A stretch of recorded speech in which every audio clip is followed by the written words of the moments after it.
नीम आयुर्वेदमा प्रयोग हुने वनस्पतिहरूमा सामान्य रूपमा प्रयोग हुने वनस्पतिको एक नाम हो।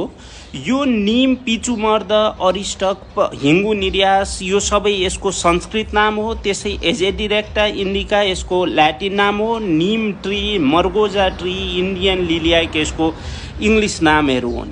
नीमलाई जसरी आयुर्वेदमा उल्लेख गरिएको छ त्यसरी नै प्रयोग गर्न अति आवश्यक छ। नीम शीतवीर्य हुन्छ, यो लघु हुन्छ, शरीरमा ग्राही रहेर शरीरमा काम गर्दछ, अग्निलाई यसले मन्द गर्दछ र हृदयको लागि यो फाइदा भने गर्दैन र यसले श्रम, तृष्णा, खाँसी, ज्वर, अरुचि, कृमि, छाला सम्बन्धी रोग र घाउ निको पार्ने काम गर्दछ। त्यसरी नै रिल्लास र डायबिटिजको पेसेन्टहरूमा यो अत्यन्त लाभदायक हुन्छ। नीमको पत्ता सबैभन्दा कमनली युज हुने प्लान्ट्समा एक हो, जो आँखाको लागि अत्यन्त हितकर हुन्छ।